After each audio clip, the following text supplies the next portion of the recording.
A gente quer agradecer aqui a presença, né, da candidata Sônia Meire Santos Azevedo de Jesus, que registra o nome dela na Justiça Eleitoral como professora Sônia Meire. Professora, boa tarde, um prazer tê-la aqui conosco no Realidade. E a nossa praxe inicial no leque de entrevistas é a pergunta que tenho feito a todos: por que a senhora quer ser senadora?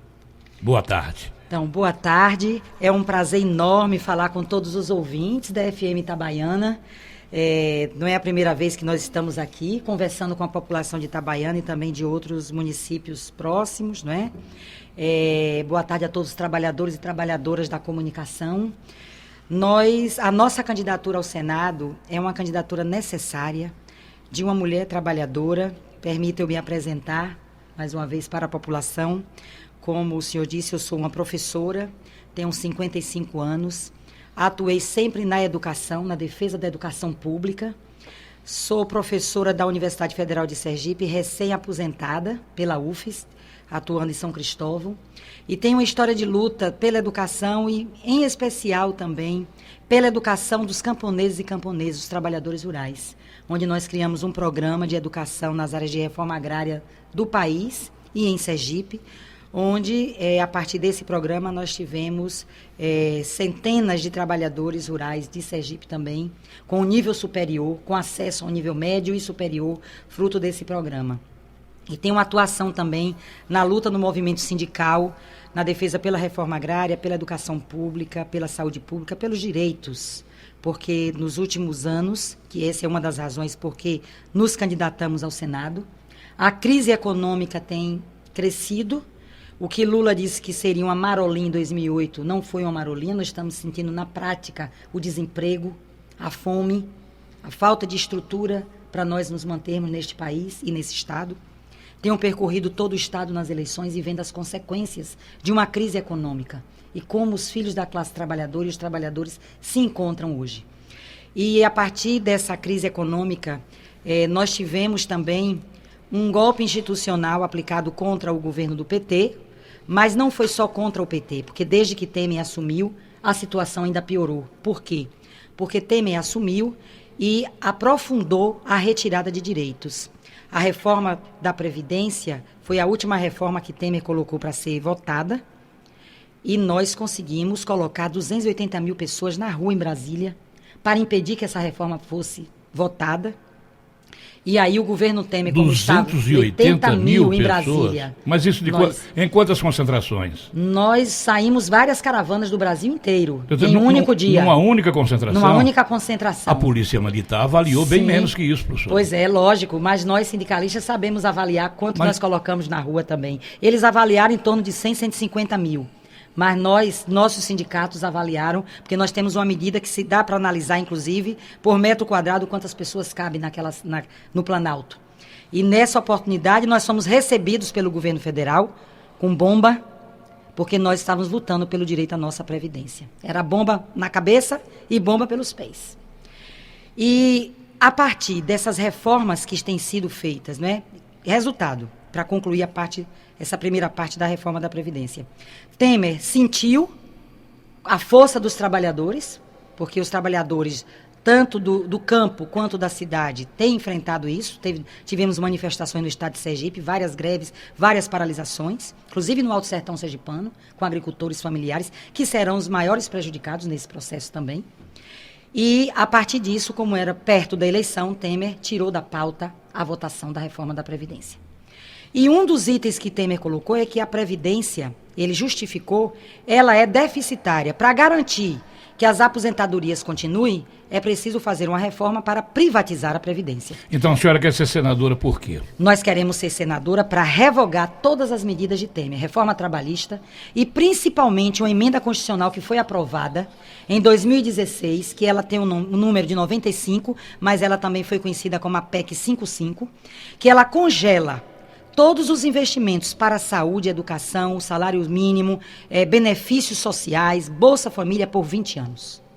Não é possível nós desenvolvermos esse país, nós termos perspectiva de vida, se nós não revogarmos essa emenda, se nós não derrubarmos essa alteração na Constituição, que dá uma carta branca ao presidente que está lá e ao futuro presidente ou futura presidente eleita, porque nós ainda estamos no processo da eleição presidencial. Nós precisamos derrubar essa emenda constitucional para que nós possamos garantir investimentos para a saúde, educação, moradia e o Brasil crescer. Na forma que nós temos hoje, nós não podemos. Por isso, e o Senado é um dos lugares que é ocupado pela elite, por homens brancos muito ricos, que recebem mais de 5 milhões. Essa foi a pesquisa que foi feita no Senado recentemente, o ano passado, e demonstrou quem são os senadores e senadoras nesse país.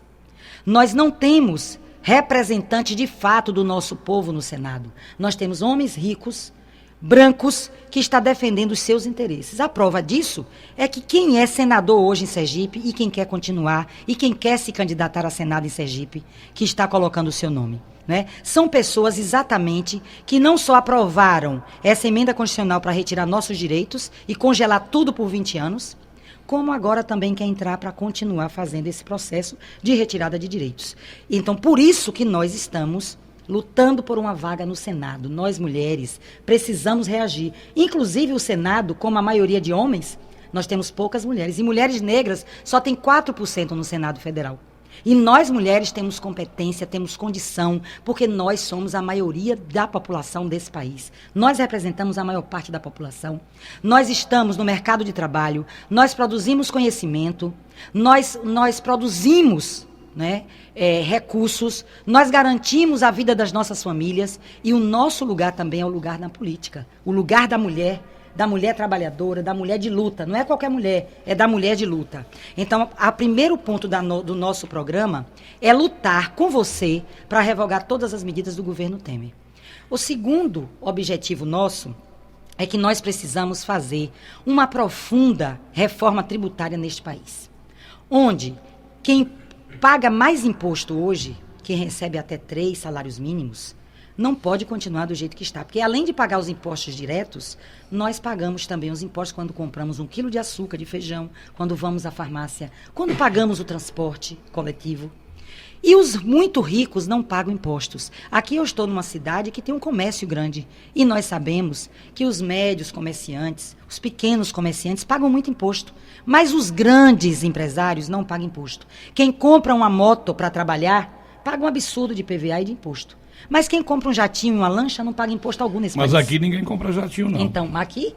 Aqui também não tem jatinho, não. Aqui não, mas no Brasil você tem. Brasil, eu sou candidata ao Senado Federal. A senhora há de convir, me permita, que o mais dinâmico comércio do estado de Sergipe, com a origem judaica, portuguesa, que a senhora é professora universitária, que os comerciantes de Itabaiana já saíam daqui lá para a década de 50 e 60 para ir a São Paulo comprar no mercado árabe judaico, porque os grandes empresários lá do Brás, 25 de março, aquilo tudo, e os comerciantes daqui já tinham, porque a senhora, como estudiosa, sabe que tem itabaianense nos 5 continentes do planeta. Sim, itabaianense e cearense é o que mais viaja neste mundo. Mas a gente está falando especificamente aqui da nossa Itabaiana, porque a senhora não vai ter nenhum voto no Ceará. E aqui a senhora tem. Sim, lógico, com certeza. E então, esse é um pessoal que não conhece fronteiras. Sim. O Itabaiana, por exemplo, é um vetor. Todos convergem e ela também difunde para todos as fronteiras do município, as fronteiras interestaduais e internacionais. Mas, por enquanto, agora uma coisa a senhora pode ter certeza, professora. No dia que comprarem um jatinho aqui, não vai um mês, aparece outro. Porque sempre foi assim desde os primórdios, quando se compra alguma coisa aqui. A senhora tem plano de saúde? Eu tenho um plano de saúde que eu fui levada a fazer pelo meu sindicato, porque a saúde está toda praticamente terceirizada. Mas a senhora, na mão dos banqueiros, a senhora sabe se eleita senadora terá o melhor plano de saúde do mundo. Mas eleita senadora, nós vamos lutar, e aqui eu quero, a partir do seu comentário do itabaianense, das itabaianenses, dizer que eu tenho o maior respeito e consideração. Inclusive aqui tem uma universidade pública que nós lutamos muito para que essa universidade tenha uma das melhores qualidades também de educação no estado, né? E dizer o seguinte, que a nossa defesa para fazer a reforma tributária, aqui não tem jatinho, né, que não, dono de jatinho que não paga imposto, mas no país tem. Eu estou candidato ao Senado Federal. Com certeza. É para o Brasil inteiro que nós temos que elaborar. E o plano de saúde, né? A senhora vai abdicar dele se eleita? Sim, porque nós vamos o mandato de 8 anos, o que a senhora acha? Para ter, deixa eu lhe responder sobre a saúde. Sim, primeiro, nós vamos lutar para recuperar os recursos do SUS, o Sistema Único de Saúde. A minha neta está aqui no estúdio me ouvindo. A minha neta é atendida pelo SUS. Os meus netos todos e os meus filhos. Eu só tenho um plano de saúde porque eu tenho 2 idosas com um problema grave de CA, de câncer, e que se eu não fizesse um plano de saúde, elas não teriam como fazer o tratamento, como a maioria dos sergipanos e sergipanas. E como eu tenho um salário de professora universitária, me permitiu. Mas eu quero dizer a vocês que, pelo fato de eu não ter hoje, diretamente, a minha mãe, a minha sogra, depender diretamente do SUS, não significa dizer que eu tenha que abandonar a luta. Nós lutamos para que a saúde seja 100% pública, para que todos os trabalhadores e trabalhadoras tenham acesso à saúde, porque o SUS é um dos melhores projetos de saúde do mundo. O nosso plano. Só que ele vem sendo retirado os recursos. E essa emenda constitucional, que altera a Constituição, é para congelar por 20 anos o recurso do SUS. Então, a primeira coisa que nós vamos lutar, e não é sozinha, será com vocês, porque nós temos um outro jeito de também ocupar a Câmara e o Senado, a Câmara Federal e nós no Senado, que é com você construindo as políticas públicas, fazendo referendos e plebiscitos populares, porque sozinha eu não faço nada no Senado. Não farei nada se não tiver a população ao meu lado fazendo a luta diária, para que nós tenhamos saúde 100% pública. Porque, inclusive, quem controla o plano de saúde, que eu também hoje tenho esse plano, são bancos. Eu não quero que a minha saúde fique na mão dos bancos. Aqui, muitos itabaianenses, quando não têm acesso à saúde, paga no bairro Siqueira Campos, em Aracaju, algumas consultas particulares por um preço menor, inclusive para fazer alguns exames. Então, a nossa luta... Agora estavam comemorando um tomógrafo que chegou em Itabaiana. Vocês vejam a que ponto nós chegamos. Então, nós precisamos lutar para ter saúde 100% pública. Para isso, nós precisamos fazer auditoria da dívida pública, nacionalmente em Sergipe, porque hoje boa parte dos nossos recursos vão exatamente para pagar juro e amortização de dívida que nenhum de nós fizemos. Mas os governos anteriores e o que deixou agora, fez dizendo que ia desenvolver Sergipe. Eu pergunto a vocês, onde está o dinheiro do desenvolvimento dos recursos que foram tomados empréstimos, os empréstimos tomados pelos governos? Ele foi para pagar juro e amortização da dívida. Segunda medida, fazer a profunda reforma tributária, onde os grandes, muito grandes empresários, e aqui não cabe ao comércio e aos pequenos e médios de itabaianenses, mas os grandes empresários, inclusive os banqueiros, paguem impostos. E terceiro, nós precisamos cortar privilégios. E aí vem a minha resposta para a sua pergunta. Né? Se eu concordo com os 8 anos do Senado, eu quero dizer a vocês que estão nos ouvindo, nós, ao ser eleita, nós vamos colocar em debate para a população, não só os 8 anos, mas qual é a importância do Senado Federal para este país. Esse é um debate que nós vamos pautar e está no nosso programa. Mas com a permanência dos 8 anos ou com a redução para 4, como os demais mandatos? Nós temos uma proposta para ser discutida com a população, se é necessário ter Senado ou não. Se nós precisamos ter Senado ou não, é mais radical que isso. Nós podemos decidir tudo com a Câmara Federal, porque hoje o Senado é o espaço de privilegiados, inclusive dos privilegiados que querem continuar ocupando para não responder pelos processos criminais que hoje são impostos contra eles. E a população sabe de que eu estou falando, porque é público, os processos são públicos. E ainda bem que são públicos. E a população sabe porque é que tem pessoas gastando milhões, rios de dinheiro para ganhar uma eleição, porque sabe que vai responder processo se perder a eleição. Falar em rios de dinheiro, a gente vive determinadas excrescências no Brasil, que só na terra de índio, onde português ainda distribui espelho, é que isso acontece, não? Sim. Ainda se distribui espelhos, a senhora acabou de fazer uma narrativa aí. Acharam um pouco 900 milhões do fundo partidário, criaram 1 bilhão e 700 do fundão eleitoral, e ainda essa história de horário eleitoral gratuito, que de gratuito não tem nada, na hora que vai deduzir o imposto de renda, espera fazendo tudo a faixa de 3 bilhões e meio de reais. Isso. E aí, quanto coube ao PSOL de Sergipe e, de modo específico, a sua candidatura ao Senado do dinheiro do fundo eleitoral, professora Sônia Meire? Então, a nossa candidatura, tivemos um recurso para disputar uma vaga no Senado de 7 mil e alguns recursos. 7 mil e pouco. E eu que vinha juntando 7 dinheiro... mil o quê? 7 mil reais. Contra as campanhas, né? De milionárias nesse estado. Quanto foi destinado para o Guilherme Boulos concorrer à presidência da República, Então, por Guilherme exemplo? Boulos, eu não sei o número exato aqui agora, mas ele é minúsculo, ele é muito inferior a qualquer outro candidato à presidência da República. Os partidos de esquerda, os nossos partidos, que tem poucos parlamentares, não é? Tem um recurso ínfimo. Inclusive, a nossa campanha é pedindo doação para as pessoas. Nós temos um panfleto. E como tem né? sido essas doações? Então, as doações, elas são feitas por meio de uma vaquinha virtual.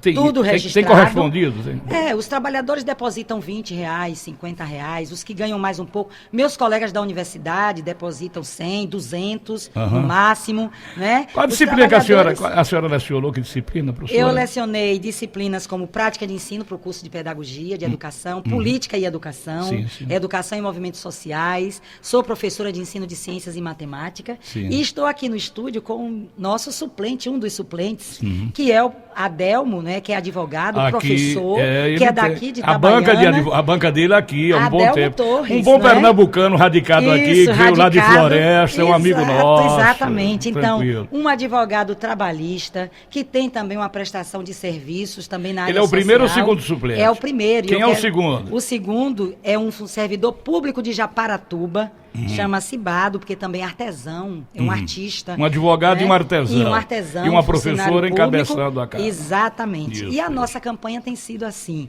feita diretamente com você, conversando, passando pela feira, no Diga comércio. o número da senhora, viu, professora? Porque se a senhora falar a tarde inteira e não citar o número, entendeu? Então, eu agradeço, inclusive, esse espaço e dizer a vocês que o nosso número é 500. Aí são outros 500? São outras 500, porque mulher são outras 500, né? Tudo bem. Desafiando aqui a língua portuguesa. São porque no Brasil eu estou inserido naquele contexto de que 70% não sabem português e matemática. E ainda se diz que o melhor ensino foi estabelecido, instituído. É como aquela história que diz que acabou com a pobreza.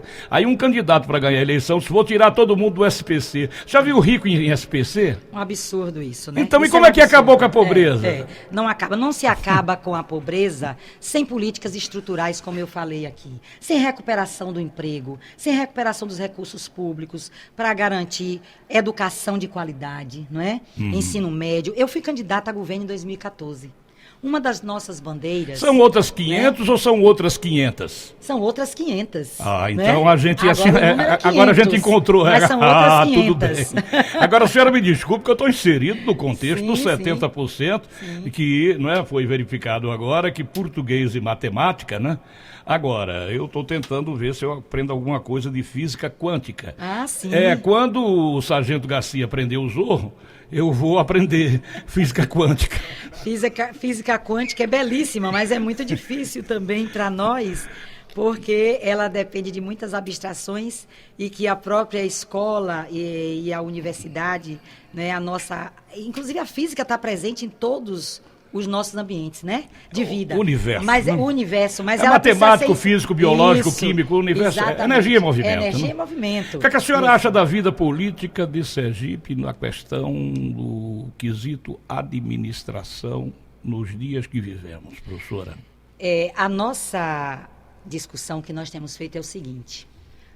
Nesses tempos que nós estamos vivendo, inclusive de muita combate à corrupção, que ela é inerente ao sistema, né, de reprodução do capital, o Estado brasileiro, ele se adequou muito bem para atender a esse sistema.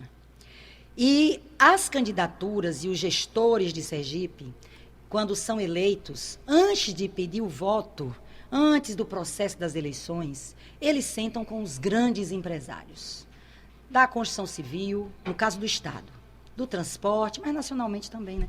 Do transporte, das empresas de limpeza e urbanismo, principalmente nas cidades maiores e na capital. E para governo também. E negocia. E o senhor sabe que as empresas ou os proprietários são os grandes financiadores dessas campanhas. E ao financiar, principalmente a parte de obras, ao financiar essas campanhas, depois que o sujeito ganha a eleição, ele vai retirar de nós, e a gente paga com a nossa vida, para devolver, porque quem paga a banda escolhe a música. Não é verdade? Com exceção da banda de tijolo, que é que o pobre pega na cabeça o tempo todo. Exatamente. Então, a nossa campanha, ela vem também denunciando isto. Porque não é possível você fazer. Quando diz assim, o problema é de gestão pública, por isso que a saúde está assim. É também. Mas o problema da gestão tem um lado aí que nós precisamos analisar. É quando os políticos, ao serem eleitos, ocuparem os lugares, retira recurso nosso para priorizar as terceirizações, as empresas privadas. E vou dar um exemplo agora do Supremo Tribunal Federal. Por isso nós estamos concorrendo a vaga no Senado, para combater isso, que são os privilégios. O STF acabou de dar um aumento a si próprio, assinado por Temer, de 16,18%, se eu não me engano, mais de 16%. O salário mínimo, vocês sabem quanto foi o aumento? 1,81%, se eu não me engano. Mas o STF acabou de dar um aumento de mais de 16%. Em troca disto, Temer assinou, e o STF acabou de assinar, semana passada, a terceirização irrestrita. O que significa isso? Hoje, na escola, a merendeira já é terceirizada, não é mais concursada pública, na maioria dos casos. O vigilante, uma secretária, o pessoal da limpeza, nos hospitais, inclusive no judiciário. Mas agora, o que foi aprovado pelo STF para ter o seu aumento, você veja o que é privilégio, usar o espaço para privilégio, espaço de poder. Agora, médicos, enfermeiros, professores, inclusive universitários, qualquer um profissional poderá ser contratado até 180 dias por empresas de esquina, de quinta categoria, para colocar os profissionais para trabalhar, recebendo muito menos do que o que nós defendemos do piso salarial, retirando nossos direitos dos trabalhadores. E cada trabalhador que é contratado, que será contratado por uma empresa privada, ele não está muito preocupado, porque nem pode estar, porque a empresa exige que ele cumpra metas. E não atenda as pessoas como deve ser atendido. A gente vê uma terceirização aqui em várias empresas, em que quando a senhora vai buscar lá o pagamento, por exemplo, que o Estado efetua, para a empresa, por um trabalhador, é um valor considerável. Agora, o que o trabalhador recebe e quando recebe, porque a empresa tem o lastro de poder ficar 90 dias, porque quando o governo paga, por exemplo, ela vai ter, obviamente, né, uma substância considerável no money. E quanto que o trabalhador, esse já vive com a corda no pescoço, um mês atrasado, é um suplício, o segundo mês é o purgatório e o terceiro ele já está no inferno, emplacado, rotulado e despachado. Não é isso? Então, o risco que corre é esse.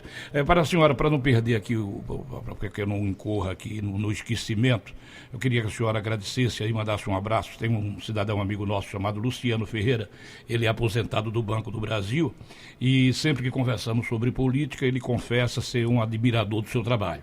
Ô, Luciano Ferreira, um grande abraço. Muito obrigada pela sua manifestação aqui pública. E eu quero dizer a você que eu agradeço muito o apoio por acreditar nas ideias, porque a nossa luta está no campo das ideias, né? E por acreditar que nós podemos fazer as reais transformações. A classe trabalhadora precisa entender que ela tem um poder e ela pode reverter essa situação. O problema é que boa parte ainda não tem esse sentimento que ela tem esse poder. Porque ela foi durante muitos anos levada a crer que ela não tinha poder, que só quem tem poder é quem ele consegue botar lá em cima, para retirar o nosso poder. Né? Então, muito obrigada, Luciano. E vamos continuar agora para falar das terceirizações. Nós estamos, a senhora me permita, por gentileza, professora, nós estamos conversando com a professora Sônia Meire, candidata ao Senado Federal pelo PSOL, Partido Socialismo e Liberdade. Ela concorre com o número 500, ela é professora universitária aposentada, já disse ter 55 anos, é viúva. E eu vou aqui agora buscar, né, eu tenho um nosso assessor ali, o Carlos Eovaldo Gordinho, que ele é meu assessor especial, professora, para assuntos incurubirúbicos e mocotogélicos. E minha avó dizia que saco vazio não fica em pé. Com certeza. Cheio se dobra. Falou o filósofo. Eu vou ter que ir a um rápido comercial e retornaremos com a senhora. Obrigada. Francis de Andrade. Agora 1h33, 1h33, o tempo não para, a informação continua. Nós estamos entrevistando a candidata ao Senado Federal, a professora Sônia Meire, do PSOL. Aqui corrigindo o que me disse o doutor Adelmo Torres, de que ele é pernambucano, é verdade, mas não natural do município de Floresta e sim de Lagedo. O Pernambuco é uma beleza. Falar nisso, mandar um abraço para minha querida amiga Lilian, lá em Olinda, ouvindo a gente, a Leila em Aracaju, Grilo Motos em Simão Dias, aquele abraço, obrigado pelo rádio ligado, Patroa em Candeias, a Edna em Feira Nova, e nesse mundão de meu Deus tem um bocado de gente inteligente de rádio ligado com a gente. Professora Sônia Meire, prisão em segunda instância. O Brasil talvez seja um dos países que mais tenha leis no mundo, mas a aplicação delas é uma coisa complicada, para não dizer... a ordem, porque tem lei, parece que ordem aqui tem só na bandeira, né? Que a gente chega em países desenvolvidos, tem a lei e a lei é aplicada, tem a ordem.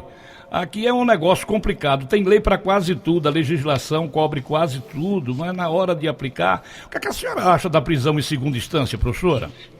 Primeiro eu quero dizer que a lei mais para criminalizar os pobres, né? Porque 40% dos presos não receberam nem sentença. Exatamente. Né? Esse pessoal que tem dinheiro contrata, né, com todo respeito ao meu amigo Adelmo, advogado, mas, por exemplo, a banca do doutor Ferrão, a banca de Jobim, a de Cacai, por exemplo, até para ver uma rima pobre aqui, né? O Odebrecht, Marcelo Odebrecht, sim. Nabor Bulhões. Quantos milhões custa a banca de doutor Nabor? Então, aí anda, é uma rapidez tremenda, mas muito no caso específico da segunda instância. Nós não consideramos que nenhuma prisão, toda prisão, né? E aí é um atentado contra a própria democracia, né? E nós não vivemos num país realmente pleno de democracia. A prova disso é que nós mulheres estamos lutando também... Está engatinhando, a democracia é muito jovem. Muito jovem, né? E muito corrompida na sua base. Sempre né? foi. Sempre foi, mas nós estamos lutando... O Brasil é corrupto, professora. Para vencer isso, mas para vencer é preciso ir à raiz do problema, sim, né? E a raiz do problema contra uma lógica que só se reproduz a partir da corrupção, que é do próprio capital, né? Isso para nós é fundamental. Segundo, nós defendemos o nosso partido, nós somos de um partido que todos os parlamentares, nenhum deles está incluído em Operação Lava Jato. Segundo, nós defendemos que se combata a corrupção, mas com provas. Né? Corruptos e corruptores, mas com provas. Nós não somos favoráveis, inclusive colocamos isso nacionalmente em Sergipe, a prisão de Lula, por meio, inclusive, da segunda instância, sem provas. Nós defendemos Lula livre, mas nós temos presidente, candidato à presidência da República. Por exemplo, prova, né? Que prova é essa? Provas materiais... A senhora conhece sindicato? Conheço e sou sindicalista. Ótimo, uma sindicalista com uma história bonita. A senhora sabe que se desaparecer R$100 de um sindicato, se não for combinado, isso. É uma briga que, sim, como se diz no interior, fede a chapéu velho. Isso, exatamente, fede a chapéu velho. Nós temos que ter responsabilidade. E como é que se, digamos assim, no Brasil se cria, né, termos, né, desvio, subtraiu, né? Isso. Como é que se mete a mão em bilhões de reais da Petrobras? Isso. No governo de sindicalistas, e eles não viram? Então, nós não estamos aqui defendendo isto, mas nós estamos dizendo que o processo da forma que ele foi montado e o que levou à prisão de Lula não foi isso, foi exatamente o triplex.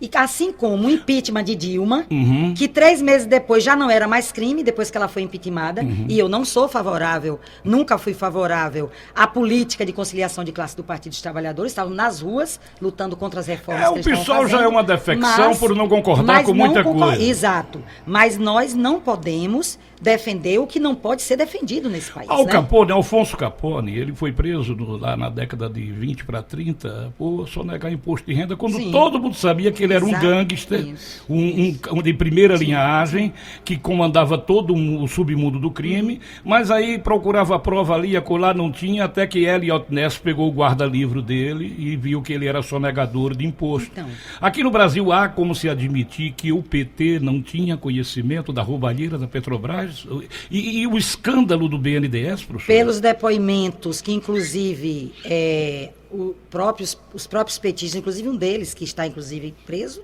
tinha conhecimento. Não posso responder pelo PT, mas as delações que estão sendo feitas apontam para isso. Só que o motivo que levou o pessoal nunca concordou com me desculpa a expressão, quando o PT formou um conluio com as velhas raposas da política brasileira. Nem concordamos antes nem agora, porque inclusive eu quero dizer aqui, nessa eleição, que nós estamos nos colocando com um projeto alternativo, como uma mulher trabalhadora, com um projeto que não é o mesmo desses grupos. Jackson Barreto foi governador de Sergipe, é candidato ao Senado, disse para ninguém votar nele, e agora está na hora da gente cumprir, não votar em Jackson Barreto para o Senado, porque ele disse que se ele fosse candidato ninguém votasse nele, e está no palanque com o PT, e o PT está com Laércio Oliveira. O PT está fazendo acordo no Nordeste com o Democrata, com vários outros partidos. Nós não concordamos, nós saímos. Inclusive, nossa candidatura é independente. Então, para o Senado em Sergipe, a nossa candidatura tem um diferencial.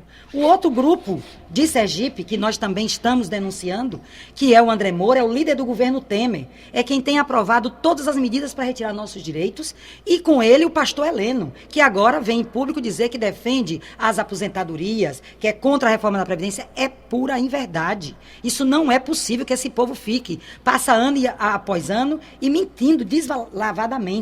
O terceiro grupo, que é de Valadares, tem 24 anos. Valadares é senador e aprovou a emenda constitucional que retira nossos direitos, Então, por isso que a nossa candidatura, se coloca nessa posição. Professora, dada a exiguidade do tempo, se exauriu 1h40, é o horário que a gente tem cumprido com todos os candidatos. Sim. Entendeu? Mas eu vou dar para a senhora um pequeno espaço que, se a gente souber aproveitar, não é 1 minuto, são 12 vezes 5 segundos.